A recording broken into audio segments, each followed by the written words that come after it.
presentation is on LiquiNet.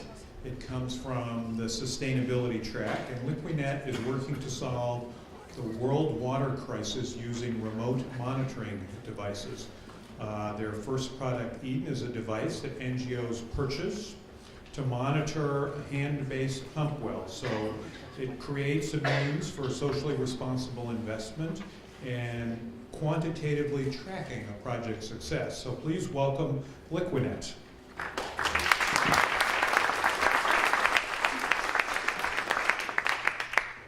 Thanks a lot. So I'm Ian Gagno. I'm Michael Gingrich. And our startup is called LiquiNet. Also on our team is Annette Conachillo. She specializes in the communication and outreach for our team. Devin Keeler does the power systems engineering. Mike does the mobile communications. I work on the mechanical integration, and I also know quite a bit about international development. So 2 years ago, I went on my first trip to Uganda, and on that trip, it was a part of an Engineers Without Borders trip. What our group was trying to do was we were trying to identify a new project to work on. So we were traveling around northern Uganda, and we went to this one school called Chetkana Primary School. And Chetkana Primary School is an elementary school of about 400 students. And we asked the teacher there, how do your students get their water during the day? And he told us that there used to be 2 boreholes or wells in the schoolyard, but within the past year, the 2 boreholes had both broken down. So we asked him again, all right, if these boreholes are broken down, where are your students actually getting their water during the school day? So he led us back on this path behind the school down to this stream here. And he told us that that turquoise water was the water that his school children were drinking from during the school day. And this really struck me. I thought, this is a huge issue. And the real big issue was that just down the street there was a brand new well that had just been put on. And I thought, why are we installing brand new wells when there's 2 perfectly good wells here that just need to be repaired? So I thought about it and I tried to figure out why this was happening. And I realized that it's not sexy for NGOs to go back and repair wells. There's no incentive from them, from their donors here in the US, to go and repair things. So it's also incredibly difficult for them to monitor and maintain these projects when they're based here in the US. And I realized that there's a huge amount of money that's spent every year on global development assistance. There's over $130 billion spent each year around the globe on this type of work. So I started thinking about this, and this past fall I came up with a solution to this problem, and we're calling it Eden. Eden is a remote sensing device that connects NGOs, donors, and local communities by reporting the amount of flow that comes out of wells to an online database. It also enables mobile money payments, and these mobile money payments are collected from the community members into a community account, which can be used by the community to repair the wells when they malfunction. Our first solution is called the Eden, and it's built for India Mark II hand pumps, which are the most common hand pumps in the world. There's over 5 million of them installed. And we have with us here our prototype. Here's our prototype. We got this working and we demonstrated it during the semifinal round, but we chose not to demonstrate today. This is an example of our website that NGOs could use to advertise our product on their pumps. It can tell you the total amount of flow that has gone through the pump, the daily amount, and how much is an average day. And it can also tell you how much money has been raised to maintain that well for when it breaks. So last week I was in Ethiopia. I was in a city called Bahir Dar at a conference on global development and engineering solutions for global health. And there was a lot of other groups with similar products to ours. And I was trying to figure out how are we going to actually get our product to market. And what I realized is that India is the perfect solution for this. India Mark II hand pumps are already made in India. And what we'll do is we'll set up a factory in India. We'll piggyback onto their distribution channels, which for products in the developing world, one of the hardest things to do is get it to market, get it to your customers. So we figured that out with this. This also provides added value to those distributors of Indian Mark II hand pumps because this is an extra product that they can put on their products. So the way we see it, we have three main customer segments. First is the development agencies. After purchasing our device, they get the data of how well their wells are performing. They can use that data to analyze how well their overall project is performing, and they can also use that data to drive donations from their donors. Social media is an increasingly important platform for charities and NGOs to raise funding, and this will be a great way for those development agencies to more closely engage their donors. What the donors get out of it is they get the direct quantitative feedback about how effective their donation is actually being when they give that donation. They can see in real time as water comes out of the well and water is delivered to the people in these countries. In the local communities, they get increased water point sustainability, and they have a convenient method of raising funds to maintain their system. So this past fall, we talked to over 100 potential customers, and this is a list of some of them. And a lot of them really liked the idea. They understood the problem, and many of them said that they'd be willing to purchase our device after we had done testing. So this summer, we're partnering with Child Voice International, and we're putting on a pilot study there for 2 weeks where we'll test 3 of our devices, and we've already secured the funds for this pilot study. So we're not the only people trying to do this type of work. National Instruments wants that Holloway data loggers. There's other people monitoring water flow and trying to track how accountable charities are. But really, we're the only solution that's affordable. It's built for the developing world. It provides a quantitative measure of impact. We incorporate a mesh network to cut down on our data transfer rates. And we also enable mobile money transfers. So a little bit about where we're headed in the future. This August, we have a 2-week pilot study planned in Uganda, where we're going to test 3 of our devices on wells. In October, we're going to make our first sales at an Engineers Without Borders conference. Then in year 2, we're going to partner with an NGO to pursue a grant, and with that grant, we're going to use that money to further develop our product. Then in year 3, we're going to pursue another large grant to build our factory in India, and in year 3, we become a self-sustaining company that doesn't rely on grant funding. So I want to leave you with a quote, and it's from Bill Clinton. He said that the best NGOs are those that conceive of projects from day one with the explicit purpose of working themselves out of a job by empowering citizens to take over without reliance on external donations. We're creating a product that's going to help NGOs to do just that. And winning the Holloway competition is going to help us to turn our prototype into a product. Thank you.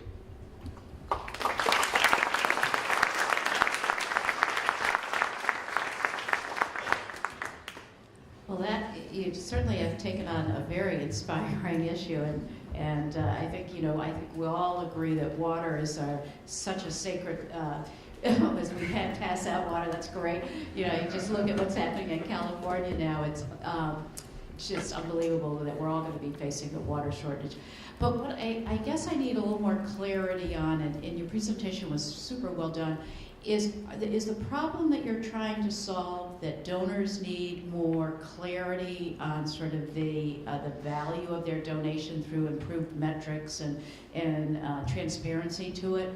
Or are you solving locally, trying to get a way to gauge when water pumps need to get repaired so they aren't just going into a new one coming in versus reinvesting in an old one that needs repairing? Yeah, I would say both. We're trying to inform donors of which NGOs are being more effective. Right now, what a lot of NGOs do is they self-report on how effective they are. And the way that they do that is they go around and they survey local community members, and they ask them how well are we doing, basically. And most of the time, the community members will tell them that they're doing a great job because the community members want them to continue to come back and keep doing the work. So the NGOs self-report that data, and typically they highlight the positives and downplay the negatives. What we're doing is we're going to provide quantitative data that you can't lie about how much water is going through that flow sensor. It's going to, it's quantitative, and I think it'll be more effective. Great presentation, both of you. Nice. Can you explain a little bit more about the mobile money transfers? Yeah. Is that's the local recipients of the technology in the water paying for their water? Yep. And is that system in place that they have, I don't know, credit cards or smartphones that they're using to buy water with? Yep. So right now in developing countries, a lot of people say mobile money here in the U.S. is about to explode. If it's about to explode here in the U.S., it's 10 times more about to explode in developing countries. Kenya is leading the world right now in mobile money payments. About 15% of people are already using mobile money payments in Kenya. It's about 2%, I believe, here in the U.S. So a lot of people are paying for things on their cell phones already there, and it's going to get bigger. So what we're doing is you would use your cell phone to pay for water with this device. You'd use your cell phone. You could upload enough money for a month of water, and then when you go up to the well, you could punch in your unique PIN number, which would identify that you were at the well, you were trying to get water. When you get the water out, it would detract a small fee out of your account. And who's administrating that whole account? Does that exist now where people have online accounts or mobile accounts? Yeah, so this is something that's really big and awesome about mobile money in developing countries. It's allowing people who haven't had bank accounts bank accounts haven't been accessible to these people in developing countries for so long. And mobile money is actually allowing these people to start having bank accounts. So kind of us in partnership with the NGOs who are purchasing these devices would manage, with the local communities, would manage these bank accounts. But realistically, the bank accounts would be owned by the people there. So first of all, great job, and thank you for heightening my awareness for the importance of and how we so take for granted having water delivered like this. And that must have been just remarkable to see what those school kids were drinking. So are any of the metrics that this solution provides, do any of them deal with the quality of the water? And then the second issue or question I have as a follow-up, I guess it's a little bit of an extension to Allison's, and that is that, does it really change the mindset of repair versus new by having the quantitative data? Yeah. Or is there still a mentality for new? So first question about quality of water. Our current device doesn't do anything to measure quality of water, but there's no reason why it couldn't. Really, what we're developing here, we don't have enough time to fully explain this in the presentation, but this is sort of the first of a bunch of products for monitoring things in developing countries. And really what we're developing is the ability to look at a sensor and report that data to an online database.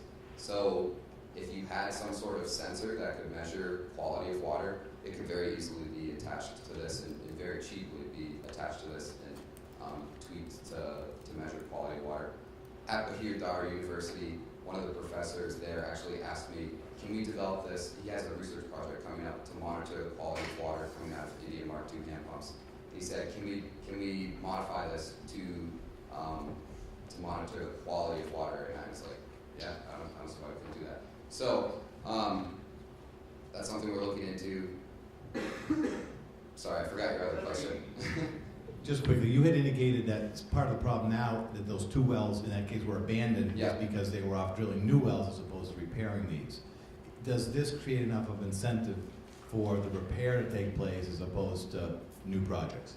Yeah, so what it's going to do is it's going to show donors when the wells that they funded start malfunctioning. So let's say I donated $10,000 to Engineers Without Borders, UNH, to drill a new well in Uganda. And when I donated the $10,000, I said, I want you guys to put one of these devices on your well so that I can, look at how things are doing. And when I see that there's no water coming out of that well that I put $10,000 into, I'm probably going to talk to Engineers Without Borders, UNH, and say, hey, what's up with that well? Can we send a repairman out there to get it fixed? Does the community have enough money to, have they saved up enough money to save for the repair? And I could see that the project that I funded wasn't functioning, and I think the donors would push to get it repaired as opposed to give them another $10,000 to drill a brand new well. Do the consumers who are drinking the water pay for their water now? So in urban areas, it's very common to go up to a well or some sort of water station with what's called a jerry can. It's what we call gas tanks, and you fill it up with water and you submit. You pay a very small fee for that water. That's in urban areas, though. What about the rural areas like you were talking about? So in more rural areas, the issue is it's not doesn't make economical sense to have someone sit at that well all day to collect fees, because people are typically going to come in the mornings to get water during the morning when they're taking showers and things like that, and then in the evening when they're doing their cooking. During the day, there's a huge time period where no one's there, and it doesn't make economical sense to have someone sit there to collect fees. So no, it's not extremely common, although it's not unheard of. When I was in Uganda, there was one well where someone was collecting fees. As I recall, most of the mobile payment procedures are taking place in the urbanized areas, not in the rural areas. But it's been a while since I looked at that information. It came out of a case study that I reviewed. Yeah. But I'm not sure how many of the rural population have access to the mobile payment system. Have you looked at that at all? So I don't know what the difference between urban mobile money payments and rural mobile money payments is, but what I do know is that they're pretty much everybody, adults in rural areas, they all have cell phones. So there's no reason why they couldn't do mobile money payments.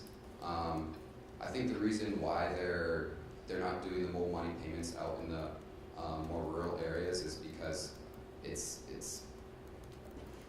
they don't use credit cards out there. It hasn't caught on quite yet, but there's no reason why it couldn't. There's some trading that typically goes on out there with goods for goods.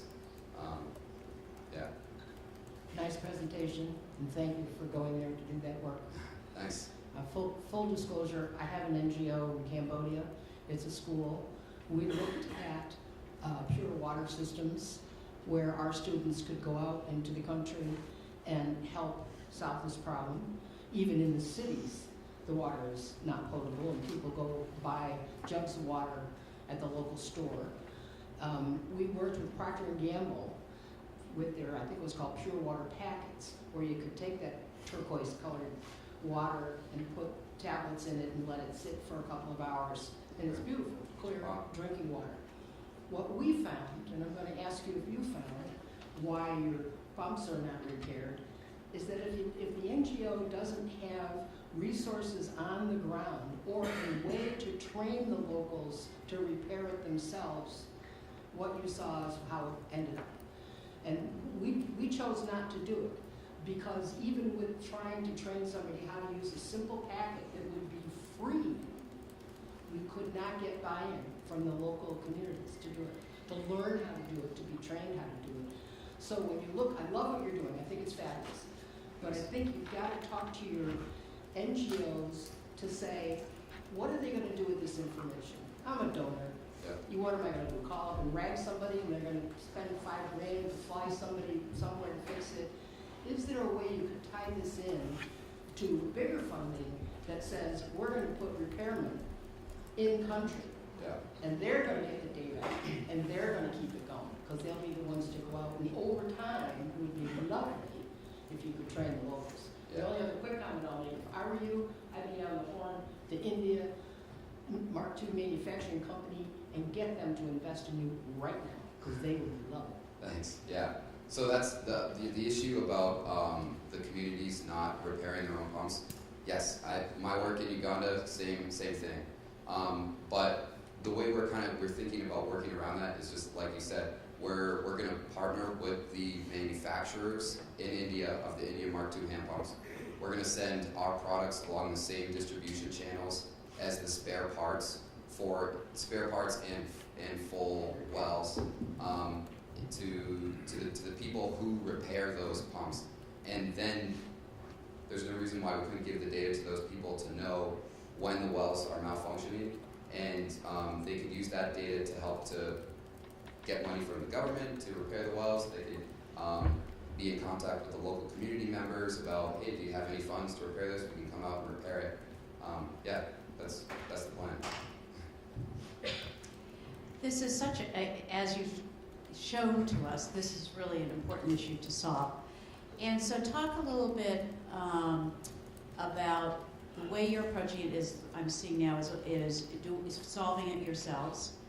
But there's also an opportunity, as I read, that Portland State and Oxford University are also working to solve this issue. Is there advantage to working together to make this come to fruition even faster?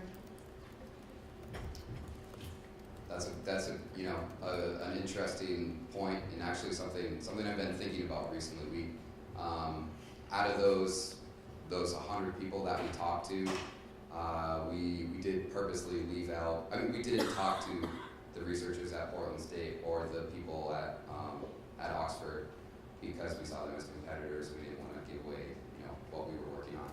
But yeah, the more and more I think about this, I think it does need to be like a collaborative effort.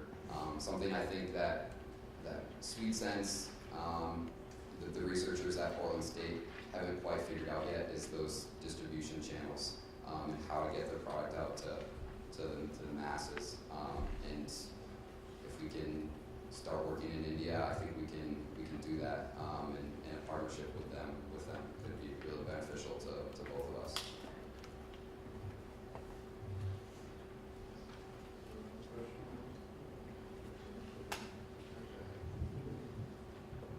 By the way, are you a for-profit or not-for-profit operation? So the plan right now is to be kind of like a B Corp organization. Okay. Is your product, do you view your product as being an optional add-on for the India pump? Or do you want it to be built into it? Therefore, what happens to the cost of the India pump? Yeah. Does it price it out of the market? So I don't think it will price it out of the market. Right now, we're going to sell our devices for $500.